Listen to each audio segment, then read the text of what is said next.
bless you in Jesus' name. God bless you. God bless you. All right. This is our Lord, our Master, Jesus Christ of Nazareth. Panenyaya ikundirwadza. Kulendaba engizwisa ubuhlungu. Panenyaya inondishungurudza. Kulendaba engihlukumezayo. Panenyaya irundibata-bata. Kulendaba embambabambayo. Kwemakore now. Kweminyaka.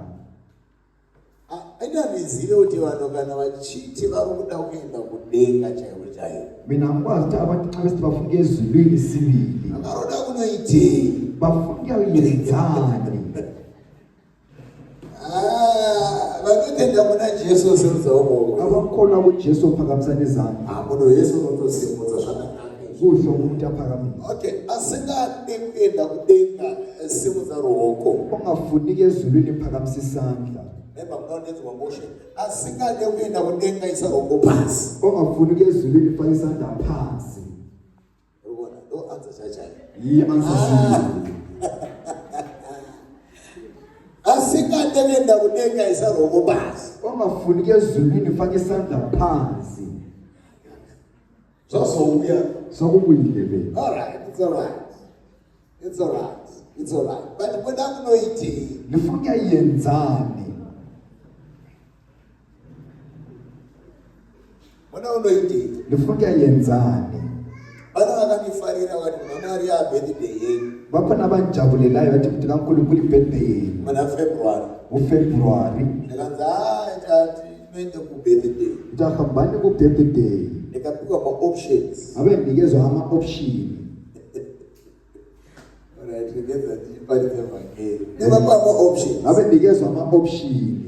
But mina mvunzo nakaita lekuthi Eminye imibuzo engabalayo ukuthi kana mukati ndiende uko lingathi ngiyende kune chi kulani nofana kunoone mona ngiyebonani ko uko kune chi ngale ngiye because kulani andisikuda kukonzi naenda ku birthday angifuni ukuthi ngihambe ku naenda birthday kunze kwenyika ngihambe phandle kasina chandinonodzidza kungele kasina ngiyakufunda chandinonoona. kungele ngizakubona There has to be something for me there. kumele kube lolutho olukhona ngapha I'm saying you also warorwa msikana uronterera iwe. ngithi wena ntombazana ongakathathwa Tsvaga kuti uda kurorerwa chii. dinga ukuthi ufuna ukulotsholelwani Why mukomana achida kukurora? indaba ijaha leli ifuna ukukulobola Kana uchida kuita business uda kuita rei. mawufukena ku-business ufuna ukwenza elani Uda kungodzi business woman. ufuna uzothiwa ku-business woman Ngikunyora kapa status kuti business woman. Zvanomeri. bhala ku-status ukuthi business woman kuphele Saka nachida kuenda kudenga toda kunoitei. masifike ezulwini sifuna yenzani Aiwa. Iyi ndichambodzoka nayo zvakanaka. ngizayiphenduka nayo indaba Iwe leyo uri right uri panapa watoinzwa. wena ungcono Usondoya lakuzile nayo munhu anenge achipuwa maiki. Haipfuri pamunhu anoenda kudenga maiki iyoyo. Tiudze uda unoitei. sitshela ufuna ukuyenzani Because kana usina reason yekuenda kudenga. mawungela sizathu Saka unoenderei. uhambelani Wakangoudzwa kuti kwakanaka. wathetha kuhle Chii chakanaka ikoko. yikuyini okuhle khona Ari ngalo kuAmerica akaudzwa zvekuZimbabwe. ose-america ngabuye ezimbabwe Anoda kuuya. uyafuna ukubuya Manje hona chinozorwadza. kodwa khela ubuhlungu Anobva kuAmerica. esuke e-america Asikuda kuzoona iwewe. uyafuna ukuzobona wena Arida kuzoona mafashani. ufuna uzobona bani Victoria Falls. asefolozi So in a way iwe ugere muZimbabwe. wena uhlele ezimbabwe But hakuna anobhadhara mari yekuzokuona. unobhadala imali Iwe ezokubona unenge wakati koshei. wena But hakuna anobhuruka kuzokuona. unopapa Iwe ezokubona unouya kuzooneka nezvidhoma namashanga. uyakuzobona ngonduva uphendla nabantu abawenza into ongezo Iwe chine kuzokuona zvidhoma. abazobona ngonduva Chine kuzokuona mashanga. ababona amadlozi But abhuruka ndege vakuzoona mvura. kodwa upapa ngiyamdizamtshini uzobona Ichidona soba Falls. esehla phansi kwefolozi Saka une value yei. Saka why do you think you're special? indawo bona niqhakathekile kana kusina nokuburuka ndege kuzokuona kungena ukuphaphindiza inini kuzokubona runa matambakare runa munhu achakukwidza ndege rimwe zuva nanyathandaza uNkulunkulu agobva kunyika dziri kure esuka phesheya achifanira kuzokuona papaji ezobona uphapaji kuphela kumubvunza nokuenda kurumena kuzimbabwe umuthi uyakuphethe eZimbabwe achikaplaya visa so ebhala ivisa nanopinda muzimbabwe udanoitei fika ngena eZimbabwe fika enda enzani kunoona papaji fika bona uphapaji svika purezidenti wakutobvunza nepapaji vacho ndiani kusukisela umongameli nechimwe chakazvarwa panovhevha uthi ngomunye wazalelwa eLuveve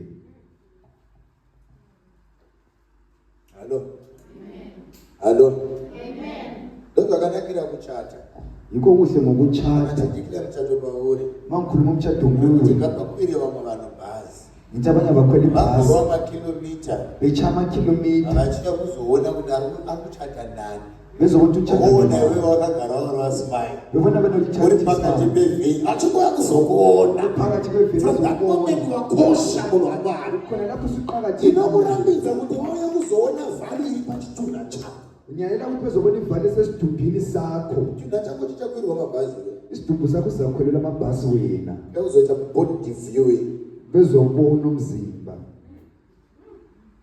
kuti taiva body viewing handingati mutaundi totoitira kumusha besithi angeke sakwenzela edolobheni nekuti kumusha ndokune vakawanda vabva kure nekure havatinganenge munhu asina kumuona wototanga kuitirwa viewing nevanhu vanokurosa bhodha vachikurosera iwewe nerufu rwako inozviramba izvozvo rajesu masikatakanaka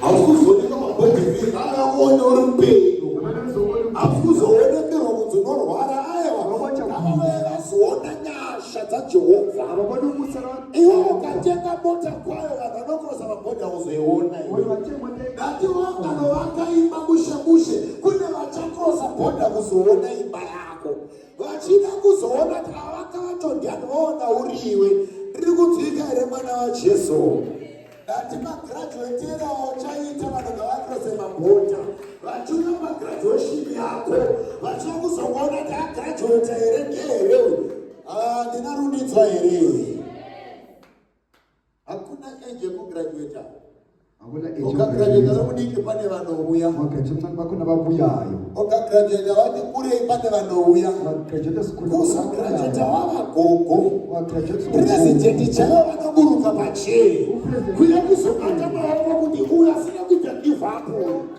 uyu aizereche akati ndiri mupenyu chikoro ndinoenda kuchikoro ndononyora kuchikoro ndonopasa graduation ndonopfeka purezidhendi vabate musoro wako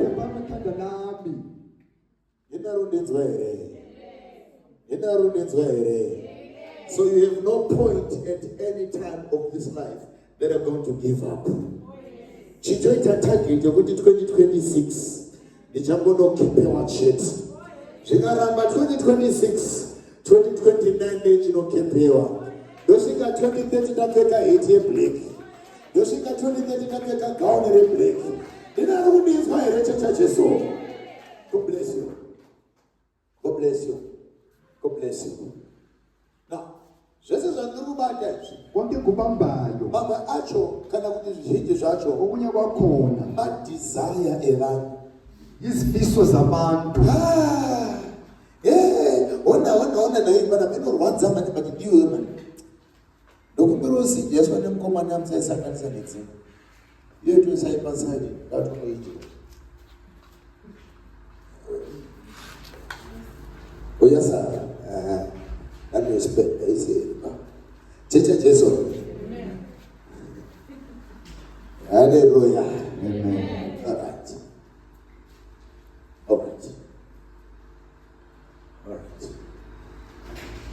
Thank you, Lord. Iwo sarofa masevisi acho kurova ndozvanokunwa kumunyeurira zvavo unongandobva masevisi ane zviri kuitwa nashe ukhona kwenza All together? Don't. If you love yourself, make sure you are attending most of these services. Just make sure you're there. Whether in spirit or in flesh, make sure you're there. In Jesus, you will not attend in flesh and spirit. You need to be attend in spirit. Amen. Titiro zvakanaka ipapa. Amen. Now, esa ari madesire evanhu. Konke kwizifiso zabantu. Kona munhu wamwari. Kila muntu kaNkulunkulu. Bvunza vanhu vainawo ndada kutobvunzana panapa pati ei panapa vanhu vatsvene pana. Nabona abantu abangcwele la. Kana ungosiyana nazvo. Lithanishane la. But imbopinda kana mukombi kana murokesheni kana mukaenda kubaby clinic munobvunzana mai makagara so. Hamba kubutini. Bongosimo kwabvunza dana mai. Ubusithi bomama. Asingade kugraduate apana pakaise hoko pasi. Ongafuni ukugraduate akafaka isandla phansi. Unogona kuona maoko 5 ari pasi. Nakwanisa ukubona izandla eziyi-5 ziphansi. 95 ari mudenga. Ezi-95 zisemoyeni. Vakada kuita honest zvavo. Bengafuna ukuba Unoda kugraduate vanoda 5 vanenge vasina kuisa maybe vakatograduate 95 yakagona kunobereka vana but kugraduate yakatadza. Enda pamaketi unosvika vanhu vachitengesa wobvunza takagraduate pana paskada vanosvikira vaita q kana vakadaita chokwadi chavakagona kunovhura misika yekuisa madomasi nemaonyeni but kuvhura brain kuti vagraduate zvakaramba. Halo? Ukana wabvunza vachifamba murodi vachicomplaina kuti zvinhu hazvisi kukwana chivabvunza kuti pakati panda kugraduate vangane vese vanogona kusimudza maoko but vese vakatadza kunograduata but vakagona kufamba murodi chechecheso. So zvakuti kudii zvakutiudza kuti tese kugraduate kana chiri chinhu chakanaka. Ukugraduate sonke. Chose tinoda kugraduate. Sonke siyafuna ukugraduate. But kuchibhadhara price yekugraduate. Kodwa ubhadala intengo yokugraduate. Kunova kuverenga. Kunokubala. Nekufokasa. Nokufokasa. Zvinodzima. Kuyacicha. Paunoverenga. Lapho bala. Ndopanobata nehope. Yiko banja ngokuthoma. Paunoverenga. Ndopanoyaka idea kana ngokuti pane mwe basa rawasati wapedza kuita. Yiko byakunika ichitulo msebenzi ongakwazi. Paunoverenga zvikaramba kupinda. Ndopanonzwa kuti nezera rangu hazvichatoite. Kuti ejamile akudza kuverenga hakuye nezera hakusi kumhanya. Ukubala akuna age. Kuverenga kunopinda mupfungwa kunongoda focus. Ukubala kungena engqondweni kufuna ifocus. Iri desire yavanhu kugraduate. Kuyisifiso sabantu sofuna ukugraduate. But vanhu havana kugraduate. Kodwa abantu kabagraduate. Iri desire yavanhu yekuti vaite utano. Kuyidesire yabantu asi vanhu havasi kudya zvine utano. Kodwa abantu abazukudya. Iri desire yekuti vanhu vaite mari. Kuyisifiso but vanhu vanowaste mari. Kodwa abantu bayawaste imali. Madyiro anoita mari. Indlela adla ngayo imali. Hasi munhu anoda kuita mari. Ayisiyo indlela umuntu ofuna le mali.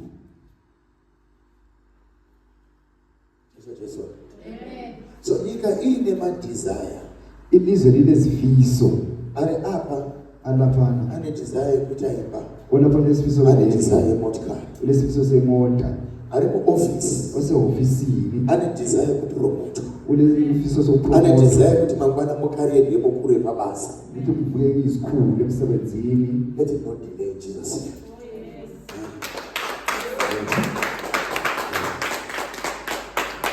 Let it not delay.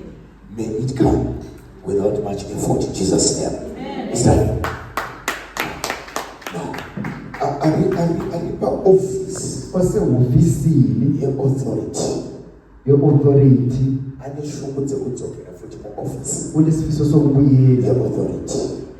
Kunyangwe mu-office imomo. Noma ehofisini. Asina zvinobatika zvaaita. Kungena okubambekayo okubonakalayo. Isyndrome iri matiri.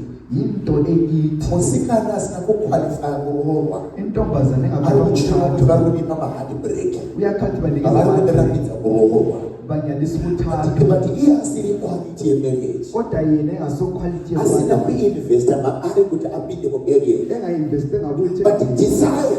Kodwa isifiso. Ari mu-office ye-government ye-president. Osehofisini ka-government. Ane desire kuti nyika yake iite best economy. Ulesifiso sokuthi ane desire kuti nyika yake iite best education. Ulesifiso ane desire kuti nyika yake ive ndoine best health facilities. But ari madesire ko ane desire zviri kuti zvinobva zvauya. Kuba lesifiso ukuthi sonke kubuye. Yeah. Jesu ndobva asvika. uJesu wabesefika.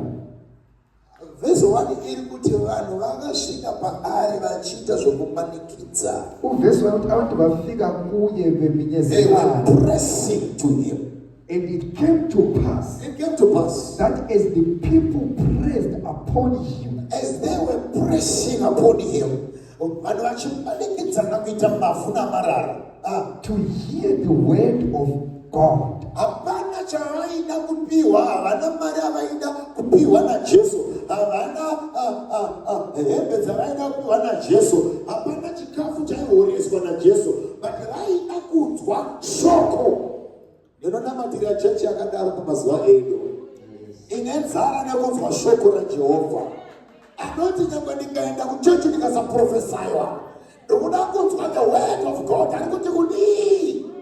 Variko vanozviziva vakaungana nhasi pano, vatoshandira muluvheve marandimo muno, but hakuna ari kuda kuuya pano because ari kuti haisi prophetic service. Ndoda kuzoenda kana kwane chiprofita, but ndinoti makorokotoka uri mwana waMwari, wauya bedzi for the word of God. Luvheve ngaitedzana neshoko raMwari. Kana tichapinda tinoiparidza mukati umo, Mwari ngatipe vane nzara neshoko raJehovha. God bless you. God bless you. They were pressing upon him to hear the word of God. not even the voice, but the word. So they're saying, "God, Jesus, you may hear the voice, but we want to hear the words." He stood by the lake of Gennesaret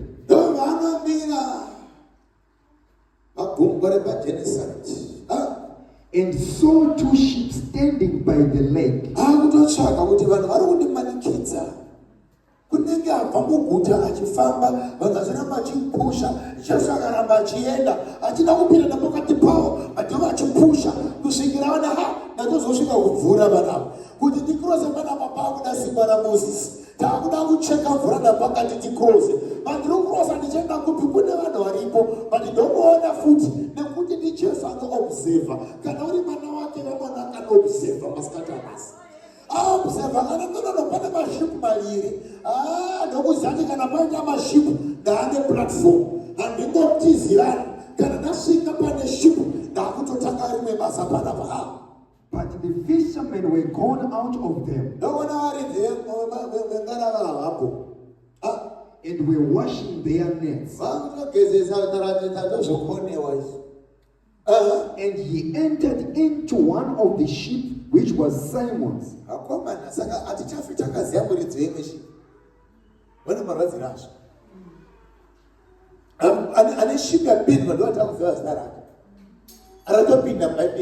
Mumapindirwa neshipi yake iye haana kupinda. Shipi yake ndiye akutopinda muBhaibheri. Muridzi weshipi hasi kuzikanwa. Kubatsira mukomana kusaudza sheti yakanaka. Asaudza sheti yakanaka afitwa naye odiwa nemusikana asirive. Iye ndiye akutonoroorwa because asvika akangoikomenda. You are so smart, sir. But musikana wekumbana ndaisarudza haana chaakomenda, afira kusakomenda. Mukomana haachaoni kunaka kwesheti kuti yakatengwa nani, aakunzwa komenti yabuda manje. Ana mama rekedza kuvhara miromo maakudzimbawo. Baba achimbobuda akachena chingomira pagedhe so. Ungomuza kuti azonganoenda nenanga ngobona. Ngangangobona ndingazozetwene nguyala mina. Ausmart mfanana wakambophenduka Yesu. Nina mama ere muno. Nezita ra Jesu. Hello. And prayed him that he would thrust out a little from the land. Atosvika shipa ana iri yaSimon. Thank God Simon achari padhuze. Zvanzi Simon ingaravai ipinze mukati futi. And he sat down ipinze mukati here. And he prayed him that he would thrust out a little from the land. Who's praying? Jesus. Jesus darulona manda. Ukaitora ne translation. Jesus is the one who's praying. In translation is not interpretation. Are you together, class? Are you pastoral, right? Amen. Yes, this is what? Translation. Translation. You pray Simon. Jesus akatona mata Simon. Akadai vandokumbira chimbobvisa ngara yako ingotipinde mumvura mbichana. And he sat down and taught the people out of the ship. Now that's verse what? Verse 3. Yes. And he entered onto one of the ships, which was Simon's, and prayed him that he would thrust out a little from the land. And he sat down and taught the people out of the ship. Apinda mukuru wagara mungara wa Yesu Kristo wa Nazareti. Chiona manje pane nyaya naboda kukunyima badala kuzore tsitsi. Let's say verse 3. Verses 3. The last sentence. And he sat down and taught the people out of the ship. He sat down and he taught people.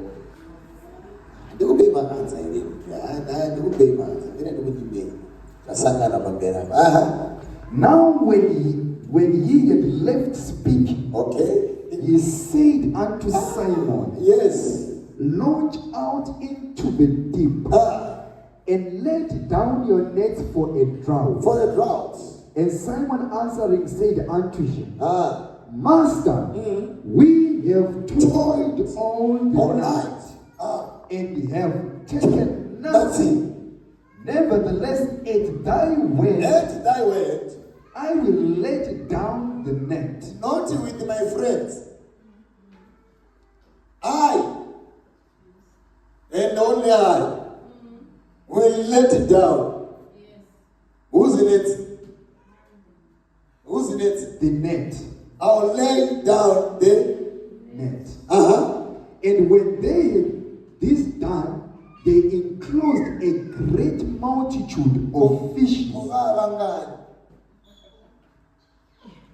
Here are the eye. But bakubata bakawanda.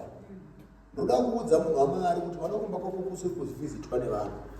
Hausati wakanda mambure zvakanaka nakabari right. Akakandwa musha mambure, you are not going to stop people from coming at your house. Ama friends mashongo chimuka uchiiswa good morning nevanhu tu pagrupu. Hausati vane vhani. Vhani kakadzikwa zvakanaka nakamanguri. Ukaziya pekukandira mambure. Kune vanhu vanongofanira kungomuka makuseni kungoti good morning. Kuma 10 utumira futi ninge singazi good morning yaudze good mid morning. Tofogo zichaya good afternoon. Yeah, kuma 3 good mid afternoon. Akaona nonoka yakutono kamda kuma 4 kanda imwe. A happy ending, good evening. Unokuwa kuziyaji saka hapana bangana unidzi urema, naakurema. Haisi nguva yekutaka kudzinga vanhu. Inguva yekuziya kuti ndakakanda mambure apa. Peter arikudzi ayo akangomana. Ndapedza kuparidza ndiri mubhoti yako. Zvino zvandapedza ndiri panapa Peter. Vanhu ndavaparidzira vanhu vanzwa. Inini ndakwanisa kuparidzira vanhu vese. Asi ndikangana pandandakamira Peter. Pandandakamira iwewe waigona kuita mari napo. Asi ndamira ipapo kuti ndisadzikise yangu chishuwo. Sezvo wandibvumbidza ndisadzikise my dream. Ndakafambira Peter kubva kudenga kwaso kusvika pakuzvarwa naMaria Mandara. Handina zvimwe zvakaifambira. Peter ndakafambira kuzoparidzira vanhu. Zvino vanhu vanga vauya, but ndandashandi kundovaparidzira ndiri kupi. Peter wandipa nzvimbo yekuti ndiwadzane nevanhu. Peter wandipa ability yekuti ndigone kuparidzira vanhu. So Peter kana wandibvumbidza kuparidza ndakamira panzvimbo pako, handigone kusiya iwewe uine matambudziko panzvimbo pako. Jesu ndakutotanga kupinda pachiprofita. Remember Peter ndeyekurwarirwa naambuya. nenyongo vakanenera chando chichipinda kuchipisa. Ambuya vakazonamatirwa naJesu. Handitende kuti ambuya vakazorwara Peter kufamba naJesu. Ambuya vanetenge vakatorwara Peter asati avafamba naJesu. Pote Peter achenda kunobata hove. Dzimwe shuku dzanga dziri dzekuwana mari yekutengera ambuya mishonga. But Jesu akati zvanamira pabhoti yako Peter, inini ndazadzikisa chiroto changu. Baba vakandibvisa kudenga, vakati ndiye kuzotenga vanhu. Zvino ndisati ndaenda pakuchinjikwa neropa, ndichatanga ndavaparidzira kuti vandigamuchire. Ivo vanodigamuchira pakati pavo. Kana napedza kuvaparadzira, ndichafana kuvanamatira. Varwere vavo vakupona, asi rufu haruzomira kushanda. Rufu ruchatora vanhu. Asi kana ndichiri pakati pekuparidza, kana vakafa vana Lazaro, inini ndichaenda kunovamutsa. Lazaro achamuka gararara. Iyo misheni yangu panyika. But ndisati ndamutsa Lazaro, ndisati ndarapa vanorwara, ndisati ndamutsa vana vaJairosi, ndinofanira kutanga ndaparidzira vanhu. Peter vandibatsira mukomana, waita kuti ndiwane pekuparidzira. Simoni, wakuona shamwari waita basa. Ndamira pagwa rako, ndikaparidzira vanhu. Zvino zvandapedza, vanhu vangoenda kumba, inini ndangenda kugomo. Ndarama yako yashandei, ndarama yako ngaibhadharwe. Peter, ndarama yako ngaibhadharwe. Simoni, wanariwa Jesu wakaita. Simoni, wanariwa Jesu wakamata. Kana wakatumidza Jesu paposition yako, wamboine basa revasheni nhasi wewe. Asi wasiya washeni ukauya kuno. Wamboine basa rekukina mumba, wasiya basa wauya kuno. Zvikoro zvakavharwa izvezvi. Vanhu vakapiwa mahomework paholiday, asi usati waipedza homework yemwana. Asi wati kana pane zvazvendoenda, wauya pano Simoni kuzodzwa, wauya kuzozadzikisa chiroto chaJesu. Kana taakubva pano taakuenda, Simoni wana mubayiro wako, Simoni wana riwadi yako, Simoni wana kutendwa. Simoni ari kundinzwa here? Oh yes. God bless you. God bless you. Zvinonzi Simoni. Wacha Simoni. Nechiprofita. Yesiprofita. Ndinoziva vatuna ambuya kumba. Yawasitona mamazaleti. Vari kuda zvekudya. Ofuna kokudya. Iwe bhotira unaritengera kuti riye kuno. Wenukupira utera. Kuzoswera richiparidzirwa. Kuti uzochera kuchuma. Bhoti iri rakawira kuzobata hove. Uzobapinda. Chinzwa Simoni. Zwana Simoni. Chipinda nebhoti rako. Jena nebhoti yako. Uende kwakadzika. Ukabva kuchona ikoko kusina meso akamboona. Ikoko kusina nzeve dzakambonzwa. Ikoko kusina mabvira akapinda ndangariro dzavanhu. And if you had your idea on how you come to operate, haukuzoita zvinhu nemaitiro akaita vanhu, haukuzoita zvinhu nemaitiro akamboita vamwe, haukuzoita zvinhu zvawakaona kuna vamwe, asi uchatanga zvinhu iwewe zvisina mumwe akamboona, zvisina mumwe akambonzwa, zvisina kupinda mundangariro dzavanhu. Mwari vakuda kutanga newe nhasi.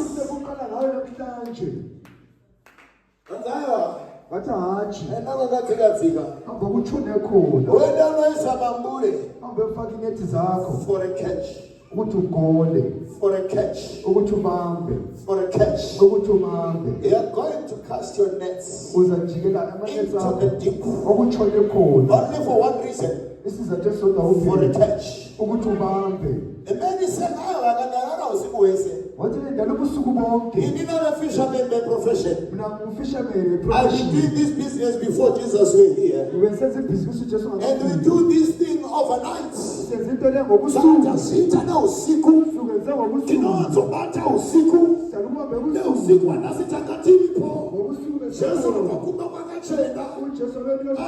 Ndaboweza usiku wese. Yaza ubusuku. But the Simon ane yimwe character. Kodwa uSimon uneyikhale. Ephakathi Because kwayo. sithetha ukuthi umbless iwewe. Okwenza ukuthi Ayisi ubless. ama utemplate ethole kulo mali. Sithetha umbless sinomathika. Icharacter wakatakura. Character ithwele.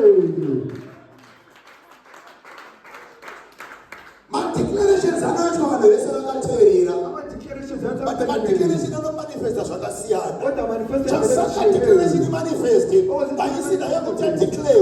The men of God have power. But chinoita imanifest. Could receive one a character. Ukureceive i-character. Ngabvunza vanorora vasikana vakanaka inhema dziya. Ungabuza abalobola amantombazane. Vanorora musikana necharacter. Balola intombazane There ne-character. are very beautiful girls outside there. Banengi abahle sibili They are walking outside mistaken for prostitutes and harlots. Yet there are proper girls and they're just beautiful. But there's no man who sing them because their beauty is beauty without character. Ubuhle obungela character. You can have a seat in the name of Jesus. You can have that blessed seat in the name of Jesus. Yes. Yes. Peter, uPeter ndiye akutaura naJesu. ngokhuluma noJesu yini? Ari kuti tamboshanda usiku wese. Sike sasebenza ubusuku bonke. Asi hatina chatabata. Akule But sikubambileyo. at thy words. Kodwa elizwini lakho. Nekuti Jesu mataura. Ngoba Jesu likhulumile. Ndichaphikisi. Angisaphikisi. But I shall drive in 2026. Litenza driver Ndakamboshanda nedza kufungwa nedzimera kusimba. akasebenza But zvokodriva zvakaramba izvi. kodwa udriver Asi because mazvideclare. Aiwadisiya zvakutoita chete. Aiwa ndakaendesa vana kuchikoro. Ndaida vana vangu vanodzidza. But zvezvikoro zvinenge zvanga zvakapesana navo. But nekuti vati vanenge vanograduata. Etowete. Vangu vana vakunograduata. Makati tende kunota maproperty mudzimba. Ndiri kutangarika kubhadhara rent ye1 room. Handisi kuziva kuti tabhadhara nei kana tikaita 3 rooms. Asi etiowete. Ndakunotanga pandinogara. Ndakunochinja pandinogara. Ndakunodya zvakakwenezverwa. Ndakunodya chikafu kwacho. Aiwa ndakunopfekedza vana. Vaoneka kuti havasi vana vemunhu akafa. Hadzisi nherera. Mubereki ndichiri mupenyu. Only at your words. Hello. Amen. Inarondedzwa here. Oh yes. At your words. I'm going to do it. I'm no longer working with my emotions. I'm no longer working with my understanding. I'm no longer working with my qualifications. I shall be qualified where I'm not qualified. I shall be invited where the allies have been invited. I shall be called in higher tables, not because I qualify, but because of your words. God bless you. So when the Bible listens so much, Kundigeze kuti umfundisi. ndawasaka Ikubuye. verse 1 yati Uverse they were 1. pressing upon Jesus, not for anything but to hear the word. Peter kuti tiri vanhu vekuno isu uPeter singabana. vati nei maningi neminana kuti nei nachokuita neword kana matotaura shoko zvakutoita. Peter uPeter ndozvaadaira izvo yiko usabelele lokho yini? unopinda kuona mvura Hambe ingene emanzini jaka. mvura akakandwa bhaibheri ataura Inethi yajikela iBhayibheli ikhulumile. kuda kudai Ufuna ukwenza so. bhote rakutosika Ibhodi selisinka. mambura akutodambuka. And when they beckoned unto their partners, which were in the other ship, Which was the other ship yet now was that that they should come and help them. akomana chandinodamba ndechekuti akaita mapartner ane musoro usati masati pakupartner ine musoro kune dzangara dzingu repati akabuya sepati ndakakudzai chechi kuti amai vangu inini vakandidzisa one thing ndakanzi namama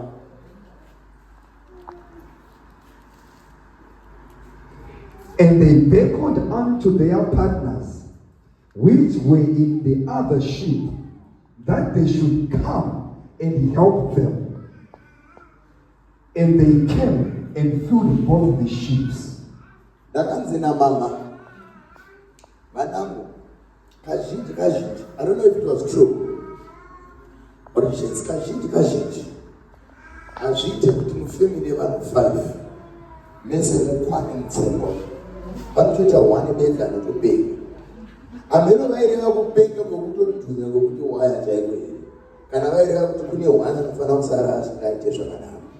So she emphasized kuti in the family of 5 hazviite kuti mese muite vanhu kwavo kune one kunyange masifunga kumusimudza haasimudzike but musamurasa nemwoyo wenyu asi tibatsire ichocho chohwane ichocho. Mama munoreva kuti kudii dei mama vangu vaibva kumhuri yakapfuma ndaiti mama vaivhara urombo hwekumba kwavo but manje hakuna akapfuma kubva ikoko kusvikira izvizvi vari kuzambawo nezita raJesu hando. So achindiudza kuti pakati pe5 ndakazovabvunza tanyatsobvunza I was a boy, I was very young.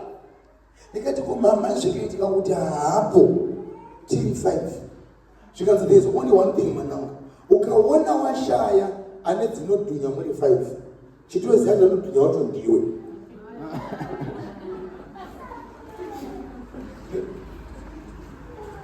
Ndikuti pashamwari dzavo iwewe haugone kuita shamwari dzevanhu vakambara sikereji. When you were vanga na vasakantika kuru necharacter yako azviite away vakangongwara wakubuda mavari vengahlakanipa supuma kibo inzenza nokuda mavari ngatiiwa nokuda mauri isati yapuma kibo ngogona vapuma because tendency ndeyekuti unofanira kugara nevanhu vekuti vanonzwa zvinhu zvese kubva kwauri. Ndinotenga kuvaudza kuti bona Mr. Singwa usano Mrs. Singwa they have to get first from you. Pakagara pasina chinhu chinowani chabva kwauri havana vanogara chikuudza basenzisa vakandazanitozongi wakutobuda mavari. So pamashamwari ako tsvagawo you know I grew up in this place. Ndine shamwari dzandakatamba nadzo dzakasvika pakuti akandiona akakonkluda ndinosvota mbanje akakonkluda ndinoma doro yet mbanje ndanzingabati doro ndemusiwana baba neIsrael sata haleluya. But now chakasaka vaone vakonklude is because vakomana vandauya nayo pajima ndauya nawo pajima vakasvita mbanje ini ndisina but because ndinofamba nevanodzisvuta adzi yangoto embavha yatowachizva vamwe mwari varombo nekuda kweshamwari dzavakachuza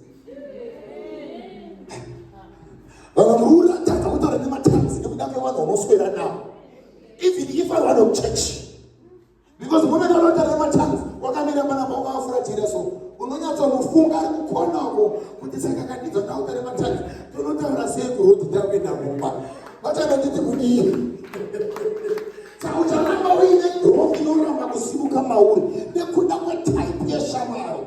Ndinofara naSimon because paakaudzwa kunzi enda mumvura shamwari yakaenda kusara panze yakatorawo ikatera iri pasidhuze ipapo kuti kana wakakomborerwa neni ndiri padhuze tinogona kukomborerwa tese. Ndei shamwari isikakusapote papureya, ndei shamwari isikakusapote kunamata, ndei shamwari isikakusapote kurumbidza Mwari.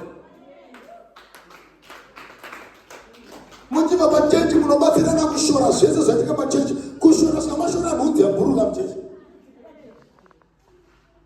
hapana chamusa akangotanga kushora wakutosapota unopinda bhizi mfungwa dzekutsvaga intelligence yekuti uone kuti chii chaunodaro waona chaasina kuona chakaita muchechi mokwikwidzana katinosavari kuti praise handi muzoenda kufundisa vanhu echumela ukuthi umuntu ohlelekileyo ubonakala ngo-ayini okwabona ukuthi epraise yabelinjani usaba le-praise ideku yakhona iba-ayini yona le ufundisi bebatshela mina kubantu bakwa-ayini ideku oba kusathokona lokho kuncane mfana vele akwazi ukuthi ngesikhiba bathi bona a fish rot from the head. Bona umuntu babhaji wakhona bengahlodlanga ukuthi mina ngabonga esephekisa engahlodlanga iyayihlohlwa kuthi basilana kuwana sekushola nesikhungula ukuthi but Simon aneshamari zekuthi kana ukuthi na shoko na Jesu amusiyathenda yeka banomberekenza ukuthi kana wabudirira tinobudirira pamwe chete dona kunokukorokoteza for the first time my friend dona kunokuti makorokoto abata testimony dona kunokuti makorokoto abata mwana dona kunokuti makorokoto akatenga mota dona kunokuti makorokoto akanochaka makorokoto mana wako graduate. Simon had a better friend. God bless you. Bless you. Oh mana, wakutakubacha wakachiputisa mamburi akatikana tobvaruka pano zvakapanapa zvina meso akamboona izvi zvanzaiva ati neshamwari padhuze shamwari wewe uyai kuno Simon anenge anoomera ndobva toomera nezita revanhu vacho futi uko kwangonzi tushi and one belong to Simon kuno kuSimon aonaidza kuti shamwari yake munhu anenge nezita risingadinge pabhaibheri adaidzwa zvake vauya vabatsirana munana kana wabudiswa fair awukukwana uri wega iwe munana kana wabudiswa dzinokufa flow kana munana uchiri kukwana iwe hande wako asi wabva kuna Jesu it comes with abundance it comes with an overflow vatodaidza rimasaidi vabatirana vauya vabatirana vatatina kunzwa vachidzokera kunotenda Jesu.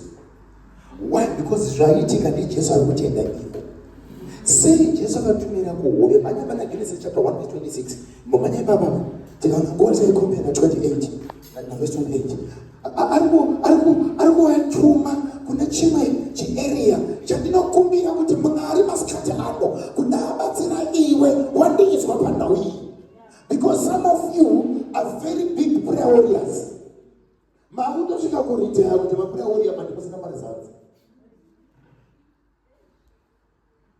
Why? Because I'm going to master a certain art. Hello? Luveve. Oh yes. Ati gone kubudisa mari tichihaya nzvimbo ino toihaya for all these seasons tichidira fiyo chinoparidza kumudambura vaondivhevhe richambaenda mwari vatitendera zvese zviri kuwanasendera kuti it's your bot yauri kupa kuna Jesu ikoko kutowanika pano your time is precious. I'll be a full man of God if I don't respect you for your time. I want to see, the pastor in me wants to see this place yakazara. The evangelist in me, inoda kuona vanhu vachisiya zvinhu. Hello? Because evangelist ane basa nekuzara kwevanhu. Evangelist ane basa nekurarama kwevanhu. But the pastor ane basa nekuwanda kwemashipo. So if I am a pastor, I should be looking for seeing people vakazara zvino and handisikuna anobva kure zvakanyanya ndinoda yemunhuvhevhe vacho imomuno vamaidzirwe vhangeri chavayambutsa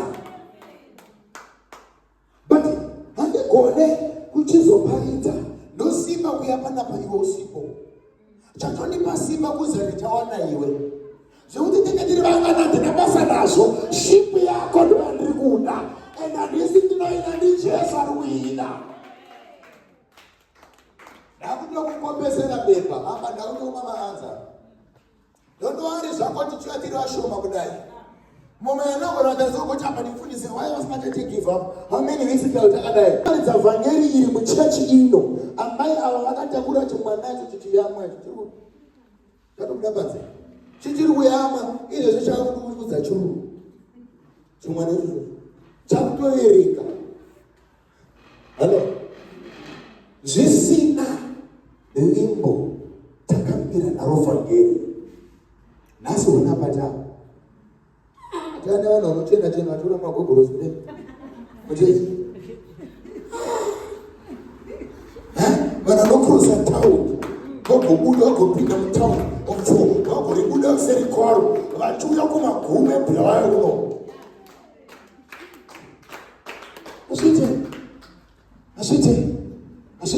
Zvichatanga zvichisekesa. Simon bhoti rako richamira pariri, ndichazadzikisa chiroto chababa. Kana Mwari vafara Simon, ndichazokupa pekunobata hove. Simon uchaenda kunobata dzako hove iwe. Kana chiri chikoro, watete katuko kasapasa iwe. Kana kuri kuroorwa tete takatuko kasaroorwa iwe. Nati kana dziri dzimba tetakonewa kunamata kasana yako iwe. Tichizvita pano kudenga tichienda futi. Inanendere chechi. God bless you. God bless you. Look at this. Look at this. Jesu ari paarikutuma. Pane paarikutuma. Simon. Ari kumuti. Pano patimiri. Pano ane pahori. Chienda nokanda mambura ako pakati pemvura. For a catch. Haana kuti chienda unoita timbonotraya. Akatomudza marizatsi. Because Jesus, when he starts a thing, the Alpha and Omega. Anoziva magumo mabasa avapo. Akatoziva kuti kana ukaenda at my weight, hakuna hove inoramba. Why? Because aishanda nezvakataurwa naBaba. Pana Genesis 1 verse 26. Genesis 1 verses 26. And God said, let us make man in our image, after our likeness. Let them have dominion. I have dominion over what? Over the fish. My God. Of the sea.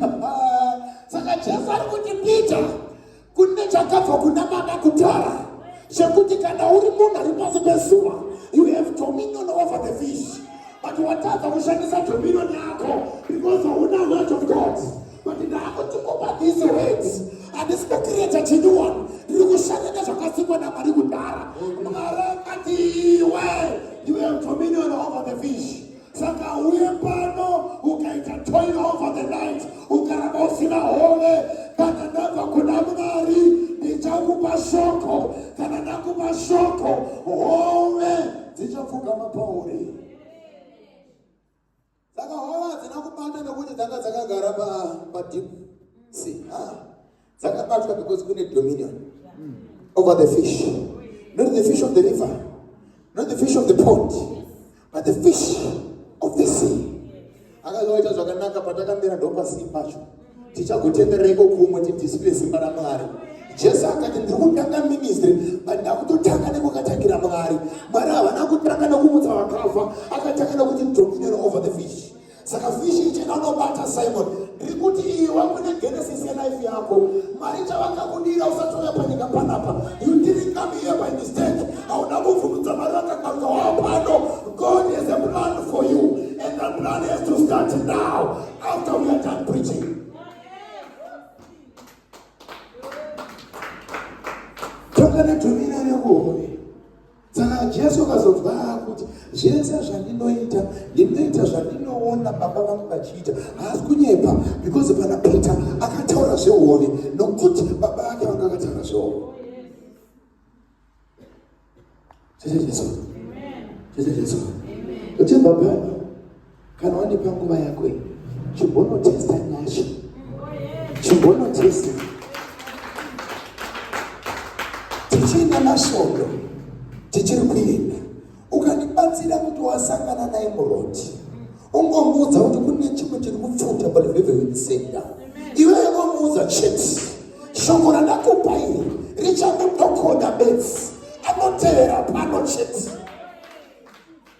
Why? Because we all have a short way. I just put on my schools of my business in the but if you have a good on one side, you can't show. You go to be one side, you have come as a friend of somebody. Because if I want to put it back, Jesus, one of them alone. Diet a balance at a clock. Can what it in the stadium, you know, tell me one order. FIFA Katakana. takuvhara ikoko voziva vasamukuveka aiwa najesu akasirwe portion. Oh, yes. Muri kunzwa here checha jesu najesu akasirwe portion. Zvekuti mivhevhe inoita yemachechi akakura hatisi kumatuka sumara makadirera vana Roma but ndati ngakuitawo machechi e21st century. Tinamati Mwari tiri pano ungaingaiwa mungaringaonekwe. Ndakavoma ndakapiwa education paroma. Hello. But ndiri kuti kana ivo vanyarara vasingachanzwike vakungonzwika one side imwe side vaimutswe amemutsa ndiani ndini newe ukabvuma kurara pamba manheru usina kunamatira ruvhevhe inei munhu wamwari uri kudyisa tii rutengesa chikwati usati warara ingoisa pana Jehovha pamba ruvhevhe ione vanhu venyu varangarirei zvitoma zviri koko ngazvinete nhema dzakaudzwa vanhu ngadzipere zita renyu ngarikudzwe zvakare. Hello. God bless you. God bless you. Now, ndine zvandadati observe mbichana tisatenda pana Hagai chapter 2 verse 8 tisatenda pana pazvandati ngoobserve just for interest sake ndangokupawo magonanza. Hello. Genesis chapter 26 verse 6. Chapter 1 verse 6. And let them have dominion over the fish of the sea, and over the fowl of the air, and over the cattle, and over all the earth, and over every creeping thing that creepeth upon the earth. Apa tine zvinhu zvatakarasikirwa nazvo vana vaMwari. Vana vaMwari. Apa ndopanorasika tsuro dzeupenyu apa. Apo. Hauchidena nene bhodi tichinyora tichilista but unoona kungwara muno. Pana akapusa tinamateri. Akapusa sikaro. Vakangwara vesa. Alright. Toda kuverenga zvinhu zvataurwa naMwari pana Genesis chapter 26. Tazvinzwa kuti pane pana Genesis chapter 1 verse 28. And verses 28. And God blessed them. Now, apa plan. He was planning that let us make men. Abasati vaitwa. Men ndovaitwa pa verse 27. Pa verse 28 munhu amene atovapo. Pa verse 28 akutaura na men. And God said unto them, He says unto them, be fruitful. As you live here from my presence as God, be fruitful. And multiply. Also and multiply. And replenish the earth. And subdue it. And have dominion over the fish of the sea. And over the fowl of the air. And over every living thing that moveth upon the earth. My God. My God. Dada vakangwara baba. Kalukasa kwapa Mike akangwara ngakugara padhuze neMike. Anzati akangwara ngakugara padhuze neMike. Ona church. Anepa plan. Verse 26. And God said, let us make men. So we are making men. Alright? In our image and after our likeness. So we are making these men after our own image and after our own likeness. And let them have dominion. Now, what people should have, number one, is what? Dominion. Let them have dominion of the fish of the sea. So it's dominion over. So that's one thing. Is that not true? Okay. So that's dominion over the fish. No one, right? And over the fowl of the air. Fowl of the what? So up your dominion over the fish of the sea. There's a English. Up your dominion over the fowl of the air. That's the number 2, right? Let's go. And over the cattle. And over all the earth. And over every creeping thing that creepeth upon the earth.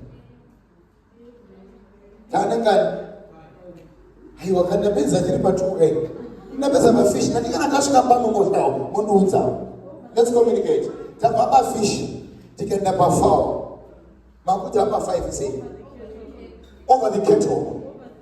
Over the kettle. Over the kettle. That's the number what? And every creeping thing you do in a machine.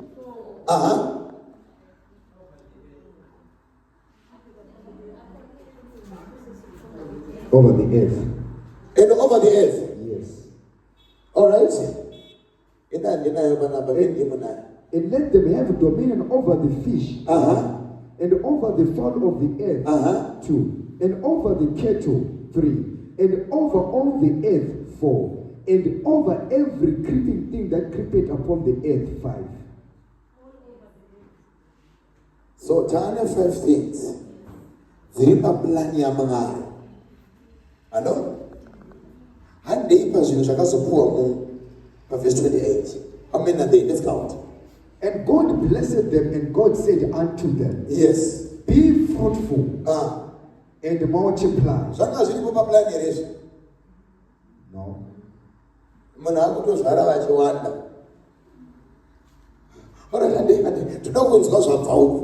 Be fruitful and multiply and replenish the earth and subdue it. And subdue it, And have dominion over the fish of the sea and over the fowl.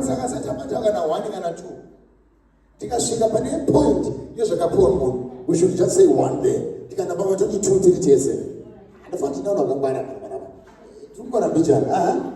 And God blessed them. 1. And God said unto them, all right, bless them one. Be fruitful. So it can't be true, because once you bless them, it's an umbrella term. So all that is going to be said, it was part of that blessing. That's the correct theology now. Okay? Be fruitful and multiply and subdue it and have dominion over the fish of the sea and over the fowl of the air and over every living thing that moveth upon the earth. So katipo say zvimwe zvinyuwa zvapinda pana. Timbokombia zvabva uko. Zvingani zvauya kunoko. Mike. Zvabva uko zvingani. What are those? Dominion over the fish of the sea. And over the fowl of the air. So it's 3. Yet we're given how many things on the plan? 5. So where are the 2? Chinoenderwadza pa 2 isipo ndechekuti chimwe chacho chinonzi keto. Yeti keto, it's a measurement, it's a mark of success. Mwari vachiplana vakangoplanera success. But imhepo rudziya bata munhu muswa asikwa. Iri kubva yati success inobva yanyemura. Yovharwa. Ukandibvunza chakudera zvakanaka kuti Mwari vakapa munhu success kuplan yavo. Because very plan vari muheavenly place. But munhu akusikwa for an earthly dimension. Mu-earthly dimension now, man is not restricted success. Alright. So in a way, Mwari vakaziva kuti kune mumwe munhu achanga achigara munhuvhevhe, kune mumwe munhu achanga achigara kumusha. Saka akarekedza maketo akapuwa munhu anogara munhuvhevhe, tinoisa matanga munhuvhevhe. Yeah. Because Mwari akati tiite keto. Saka keto kuva nayo yakufanira kuva choice yako. Hence Jesus comes and says, when you pray, you say, our Father who dwells in heaven, thy will be done as it is in. If you're going to miss this prayer in your life, you will die broke. Because all the success you're thinking of people wako, it's according to earth.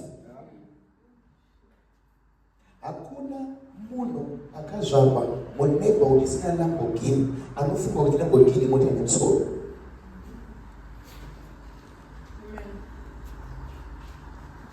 Mamusiku here muchechi pandakabvunza mutendi some few weeks ago, ndakabvunza mutendi ndikati chii chamusina kumba tokupei success? Akataura kuti it's not very far. Alright. No, alright.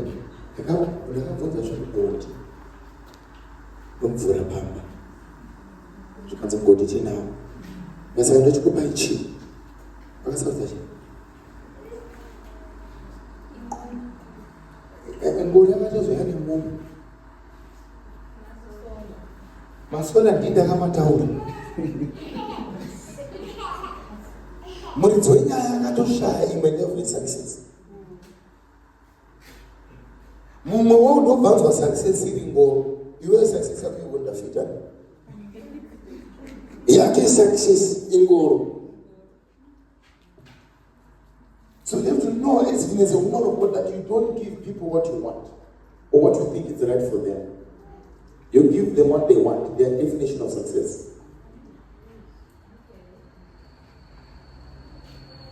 Hello? Amen. Hello? Amen. So, if you're going to pray for anything that should happen on you, because you're going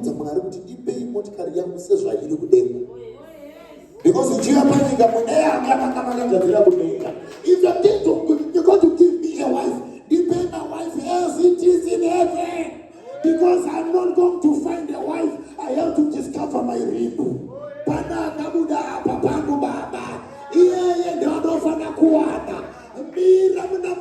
God give me a husband. Because I'm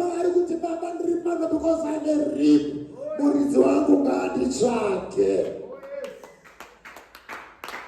As it is in the plan of God.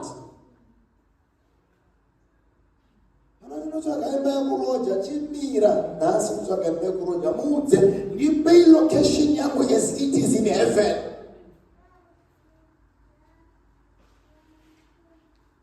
Funga kuti Jacob ne akanorara kudota airote but pakanorara kuusi ndo pakanangiro zichitsika nekuburuka akazati pandarara panonzi at the gate of heaven because of a position.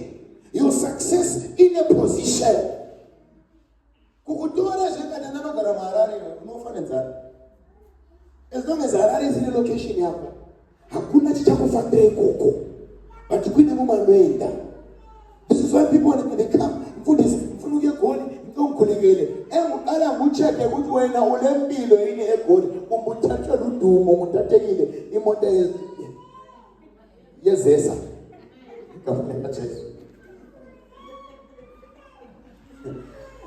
Mfundisi ntomkhulekele nabese mfuna ukuphuma empota nabemfunuke goli ulempilo yini oyiphiwe khonale ukuzenzela kwakho okomukokodo obezikokodo zokukhonza uThixo bezikokodo sendawo ukuhlala ungahamba ehlala indawo ngasa inhlanyelo ngayihlanyelele ukuthi ngoba kusenhlabathini inhlanyelo lihlanyelele ukuthi enhlabathini kulokudla kwayo yini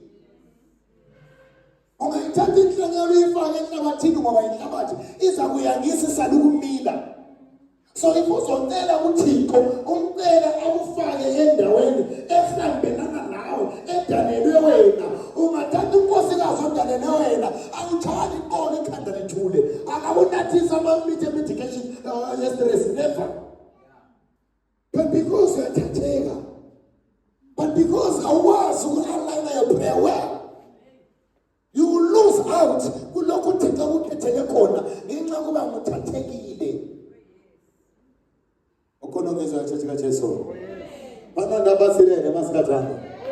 Danda kubasire tukofanira Jesu. You can do better for you, Jesus. You can do better,